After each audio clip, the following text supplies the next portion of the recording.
Hello students, अभी हम करें एक्सरसाइज 6.5 क्वेश्चन नंबर 7। एक आयत की लंबाई 40 सेंटीमीटर है। ये इसकी लंबाई दे रखी है 40 सेंटीमीटर और इसका एक विकर्ण, तो ये एक आयत है जिसकी एक लंबाई 40 सेंटीमीटर है और इसका विकर्ण 41 सेंटीमीटर। तो विकर्ण क्या होता है, ये बीच वाली लाइन होती है, तो ये विकर्ण 41 सेंटीमीटर है। इसका परिमाप ज्ञात कीजिए। तो आपको आयत का परिमाप ज्ञात करना है। तो सबसे पहले तो ये देखो कि परिमाप होता क्या है।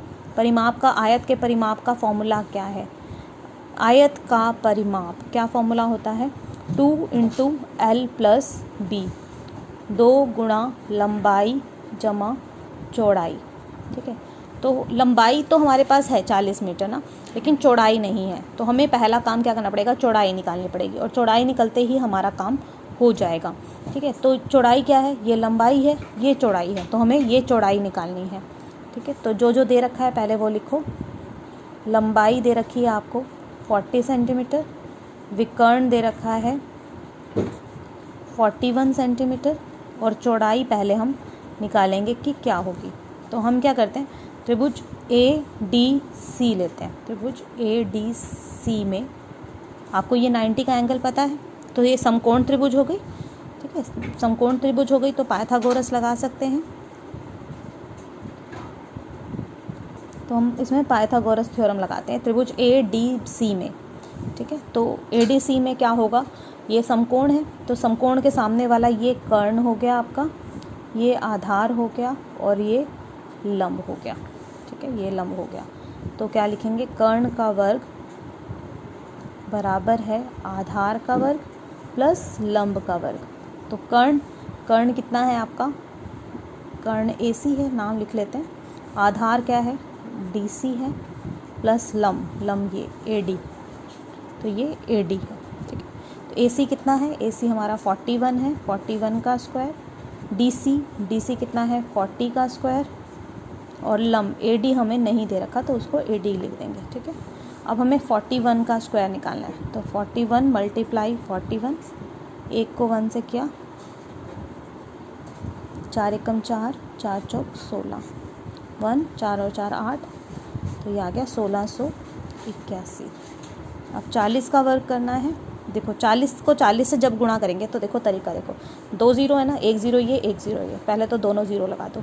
4 को 4 से गुणा करो तो ये 16, 4 चौक 16, तो ये आपका आ गया 1600 प्लस AD स्क्वायर। इसको इधर भेजिए क्योंकि AD हमें निकालना है। 1600 प्लस का है, इधर आके माइनस का हो गया। तो 1681 में से 1600 जब आप घटाओगे तो कितना आ गया, तो 0 छोड़ दो, 81 आ गया, AD स्क्वायर। अब 81 किसका स्क्वायर होता है, 81 9 81 होता है, तो ये 9 का स्क्वायर हो गया। तो AD हमारा आ गया 9। तो हमारी चौड़ाई आ गई, AD हमारी चौड़ाई थी, तो AD तो चौड़ाई थी, तो चौड़ाई आ गई हमारी 9 सेंटीमीटर।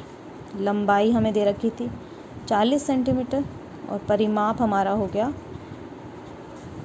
2 गुणा लंबाई जमा चौड़ाई।